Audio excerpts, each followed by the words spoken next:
নমস্কার দর্শক বন্ধুরা, রেফ স্পোর্টস বাংলার এক নতুন উপস্থাপনাতে আপনাদের সকলকে স্বাগত জানাচ্ছি। আমি সোমনাথ। এই মুহূর্তে দাঁড়িয়েছি ইস্ট বেঙ্গল ক্লাবে এবং আজকে একটা সাংবাদিক সম্মেলন কিন্তু আয়োজন করা হয়েছিল ইস্ট বেঙ্গল ক্লাব কর্তৃপক্ষ থেকে। এবং এই সাংবাদিক সম্মেলনে কি কি হলো সেগুলো তো অবশ্যই আপনাদেরকে শোনাবো।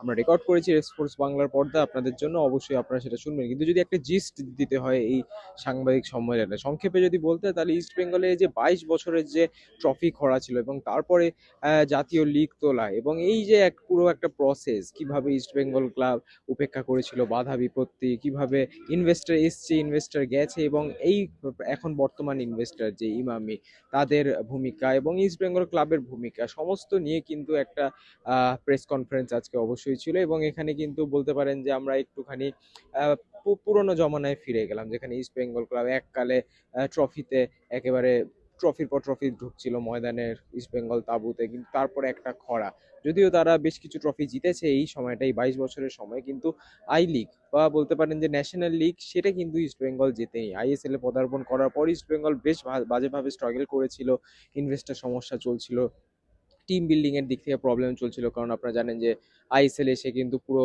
প্লেয়ারের যে ট্রান্সফার মার্কেট সেটা চেঞ্জ হয়ে যায়, সেখানে পর্যাপ্ত পরিমাণে প্লেয়ার নিতে পারছিল না একটা সিজনে ইস্ট বেঙ্গল। তারপরে এক এক করে এক এক ভালো প্লেয়ার নিয়ে এই দলটাকে যে বানানো হয়েছে, এটারই পুরো বলতে পারেন যে একটা গল্প কিন্তু আজকে হলো এই সাংবাদিক সম্মেলনে। এবং অবশ্যই বেশ কিছু কি পয়েন্টস আছে এই সাংবাদিক সম্মেলন থেকে, যেরকম আহ এই আইএসএল শুরু হওয়ার আগে আপনারা জানেন যে এটিকে যে বা সঞ্জীব গোয়েঙ্কার যে আরপিএসজি গ্রুপ, সেটা কিন্তু প্রথমে এসেছিল এই ইস্ট বেঙ্গল ক্লাবে গাঁটছড়া বাঁধার জন্য। কিন্তু তখন সেই সময় কিন্তু ইস্ট বেঙ্গল ক্লাব সেই গাঁটছড়া বাঁধার জন্য কিন্তু তারা সম্মানিত হয়, তারা কিন্তু এগ্রি করেনি এই জিনিসটাতে। এবং সেটাই কিন্তু আজকে ইস্ট বেঙ্গল শীর্ষকর্তা দেবব্রত সরকার তিনিও বললেন যে কেন আমরা আরপিএসজি গ্রুপের সাথে হোক, তারপরে পরে শ্রী সিমেন্টের সাথেও যে বিচ্ছেদটা হলো ইস্ট বেঙ্গল, এগুলো যে কারণ কেন হয়েছে সেটাই কিন্তু আজকে আমরা এই সাংবাদিক সম্মেলনে শুনলাম। পাশাপাশি ইমামি আসার পরে কি কিভাবে চেঞ্জ করা হয়েছে এবং কোন কোন ক্রাইটেরিয়া থাকে ক্লাবের জন্য, যেগুলো এগ্রি করা ঠিক যায় না। কারণ ইস্ট বেঙ্গলের মতো একটা ঐতিহ্যবাহী ক্লাব এমনি অন্যের হাতে দিয়ে দেওয়া যায় না। সেই জন্য যে প্রপার একটা বলতে পারেন যে একটা ডিল সেটা হয় ইনভেস্টর এবং ক্লাব কর্তৃপক্ষ, সেটা যদি ঠিকঠাক না হয়, ফলস্বরূপ না হয়, তাহলে কিন্তু সেরকম ডিল করা যায় না। যার যদি তাতে কিন্তু অবশ্যই যে ক্লাবের ঐতিহ্য সেটা কিন্তু অন্যের হাতে চলে যেতে পারে। এটা কোনোভাবেই ইস্ট বেঙ্গল ক্লাব চাইতো না বলেই কিন্তু ইমামি ইন দ্য পরে অবশ্যই আরপিএসজি গ্রুপ, তারপরে যদি আমরা কথা বলি শ্রী সিমেন্ট, তাদের সাথে যে চুক্তিটা ভেঙে গেছিল, এইসব হয়েছিল এই কারণের জন্য। বাট অবশ্যই আপনারা সাংবাদিক সম্মেলন শুনে নিন, সেখানে কিন্তু অবশ্যই বলা আছে সমস্ত কিছু। এবং কি হলো আজকে ইস্ট বেঙ্গল সাংবাদিক সম্মেলনে, আপনাদের জন্য রইল রেড সোর্স বাংলা পর্দা। আপনারা ভিডিওটা দেখুন এবং এনজয় করুন, এবং দেখা হবে আবার হবে পরবর্তী ভিডিওতে। ততদিনে ভালো থাকবেন, সুস্থ থাকবেন এবং নমস্কার। ওই আমি কিছুদিন আগে একটা কথা বলেছিলাম, বৃষ্টি ভেজা রাতে কেউ ছাতা নিয়ে যাচ্ছে, তার ছাতার তলায় মাথা গুঁজে দিলে যদি মাথায় জল না লাগে, খুব ভালো। আমরা সঞ্জীব গোয়েঙ্কা থেকে প্রথম অফার পেয়েছিলাম যে আমাদের সাথে গাঁটছড়া বাঁধবার জন্য। আমরা ওই টার্মস অ্যান্ড কন্ডিশনে যেতে রাজি হইনি। তার কারণ যে আমরা ওই পার থেকে এসছি একবার জেনারেট হয়ে, এসে এই উদ্বাস্তুর ক্লাব যারা রক্ত দিয়ে তৈরি করেছে তাদের থেকে হস্তান্তর করে কাউকে দিয়ে দেব, এটা আমরা হতে দিতে চাইনি। তার জন্য ওনাদের সাথে আমরা এগ্রিমেন্টটা করিনি। তো ওরা তাদের সভ্য সমর্থকদের জন্য এগ্রিমেন্টটা প্রকাশ্যে এনে দেখাক না। আমাদের এগ্রিমেন্ট তো আমি প্রকাশ্যে দেখাব। আমাদের ক্লাব টেন্টেই রাখা ছিল, যে কেউ এসে দেখে যেতে পারে। তবে আজকের দিনে আমি এই বিতর্কটা চাই না, এটা খোলা থাক। যদি ওদের ক্লাব থেকে দাবি করা হয় কটা আইএসএল তারা পেয়েছে, তখন এর উত্তর দেবো আমরা। না, আমরা দুটো না, তিনটে ট্রফি পেয়েছি। না কেন ধরুন, ভারত সেরা ট্রফি, ট্রফি অলওয়েজ। সাফল্যকে কোনো জায়গায় ছোট করা যায় না।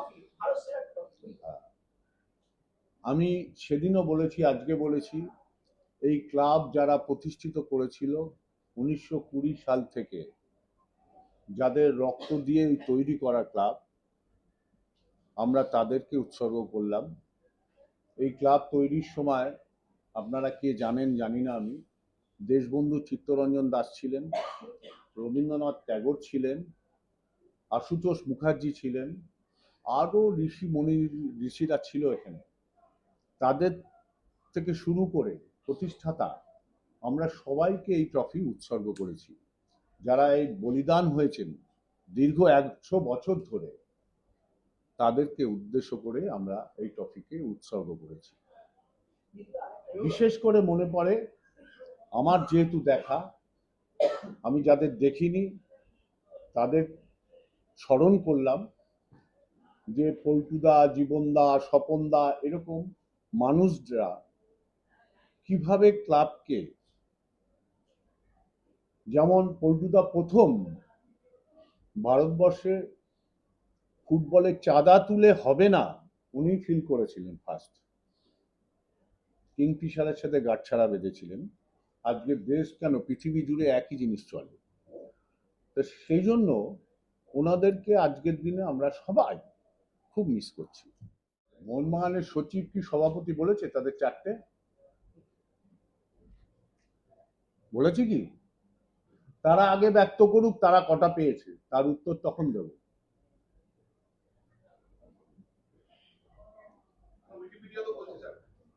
উইকিপিডিয়া মোহনবাগান সচিব আর সভাপতিকে জিজ্ঞেস করুন তারা কটা আইএসএল জয় করেছে, তাদের উত্তর দিতে বলুন, তারপরে আমরা উত্তর দেব।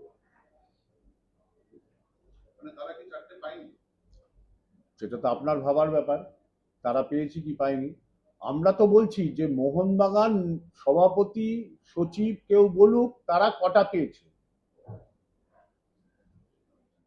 না, আমাকে বারবার একটা আলাদা করে দেওয়া হচ্ছে, টেন্ডেন্সিটা খারাপ। আমি একা কেউ না, এখানে যারা বসে আছে আমার কর্মসমিতি, আমরা আমরা মিলে চলি। 22 বছর পর আর্সেনাল ট্রফি পেয়েছে। আমি ছোট করে বলছি, আর্সেনাল 22 বছর ধরে যা ট্রফি পেয়েছে তার থেকে বেশি আমরা পেয়েছি। আর্সেনাল লিগটা পাইনি, আমরাও পাইনি। আমি বোঝাবার জন্য বলছি, এটা আমি ক্লেম করছি না। তো সেখানে কোন ক্লাবে 22 হোক আর 10 বছর হোক, তারা ধারাবাহিকভাবে ট্রফি পেয়ে গেছে? পৃথিবীর কোন ক্লাব? নেই। ব্যর্থতা একটা সাফল্যের অঙ্গ, সেটাকে অবজার্ভ করতে হয়, পেশেন্সলি নিয়ে যেতে হয়, হার্ড ওয়ার্ক করতে হয়, মাটিতে থাকতে হয়। তুমি যে নিঃশ্বাসটা নাও, সেই নিঃশ্বাসটাও তোমাকে অটোমেটিক দেয় না, তোমাকে নিতে হয়। লড়াইয়ের ময়দানে থাকতে হবে, লড়াইয়ের ময়দানের বাইরে গিয়ে কিছু হয় না। আমরা লড়াইয়ের ময়দানে ছিলাম, আছি, আগামী দিনেও থাকবো। এইটার সাথে আমার একটা শুধু সংযোজন, যখন শেষ বাঁশিটা বাজলো, যখন শুরুতে শেষ বাঁশিটা বাজলো, আপনার মনের অনুভূতিটা সে সময় কি ছিল?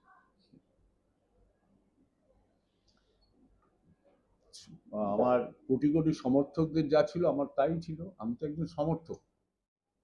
মাননীয় সভাপতিকে যে আমাদেরকে ইমিডিয়েটলি রোড ম্যাপটা দেওয়া দরকার, যেহেতু আমরা এএফসি কাপ খেলতে যাব, দেশের হয়ে রিপ্রেজেন্ট করব, সেই জন্য আমাদের প্রস্তুতি দরকার। আশা করি দিয়ে দেবে তাড়াতাড়ি, করে দিয়েছে ওখানে। কালকে গতকালে বসেছিল প্লেয়ারদের নিয়ে, আচ্ছা, নিশ্চয়ই করবে করবে। ট্রফিটা সর্বসাধারণ সমর্থকদের জন্য কি খুলে দেওয়া হবে, কোনো টাইমিং আছে তো, রাখা আছে। এখনই আছে।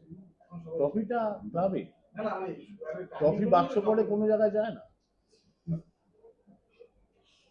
আচ্ছা, ক্লাবেই আছে। ট্রফি কি 3 দিনের জন্য ইমামি হাউসে যেতে পারে? 30 দিনের জন্য যেতে পারে, তাতে আলাদা পায়। ট্রফি ক্লাবে উন্ডাই বলেন।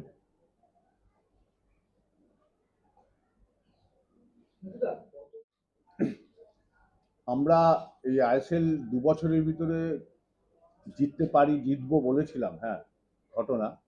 এখানে যারা বসে আছি আমরা একটা টিম ওয়ার্ক করি। আমি একা কেউ না, আমাদের একটা টিম আছে। কর্মসমিতির সদস্যরা বাদ দিলেও আমরা দৈনন্দিন একটা টিম আমাদের কাজ করে। যারা সংবাদ মাধ্যমরা রোজ যাতায়াত করে তারা দেখে, যাদেরকে দেখা যায় না, লামলাইটে আসে না, এরকম বহু মানুষ এখানে কাজ করে। আমরা বিশ্বাস করতাম যে আমরা সবাই মিলে একসাথে যদি কাজ করি এর সাফল্য পাব। যেমন ইমামির সাথে আমরা কাঁধে কাঁধ মিলিয়ে আমরা একসাথে কাজ করেছি। কোনো চলার পথে কখনো কখনো কোনো কিছু নিয়ে ত্রুটি থাকে, প্রত্যেকটা পরিবারে আছে, নাই? তো সেটা একটা আলাদা সাবজেক্ট, কিন্তু আমরা স্টিল টুডে আমাদের কোনো মতান্তর হয়নি, যেখান থেকে আমাদের প্রত্যাঘাত আসতে পারে।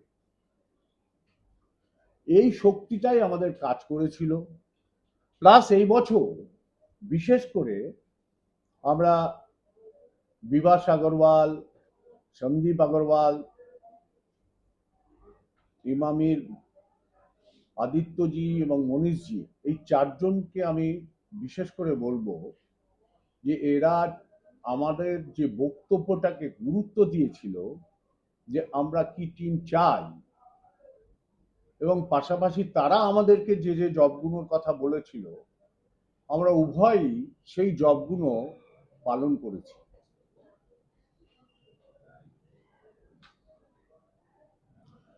পার্থর কাগজে একটা খবর বেরিয়েছিল যেদিন আমরা চ্যাম্পিয়ন হই। আমি ওকে ফোন করে বললাম যে আমার কোয়েস, সিসিমেন দুজনের প্রতি রিগার্ডস আছে। কিংফিশার চলে যাওয়ার পর আমাদের সাথ দিয়েছিল না। কোয়েসের সাথে আমরা কোনো অ্যাডমিনিস্ট্রেশন জব করেছি না সিসিমেন্টের সাথে করেছি, কেন তখন একটা প্যান্ডামিক সিচুয়েশন, সেই প্যান্ডামিক সিচুয়েশনে তারা তাদের অফিস থেকেই চালিয়েছে। বাট তাদের কাছে আমরা কৃতজ্ঞ যে সে সময় এসে পাশে দাঁড়িয়ে আমাদের সাথে কাজ করেছে। কিন্তু আমরা সিমিলার কথা বলছি আবার, যে যে যার জন্য আমরা সঞ্জীব গোয়েঙ্কার সাথে কাজ করিনি, সিমিলার সিচুয়েশন হয়েছিল তার থেকেও খারাপ সিসিমেন্টে, যার জন্য আমরা রাজি হইনি। এই একই কথা, ক্লাবকে সেকেন্ড টাইম হস্তান্তর করব না বলে।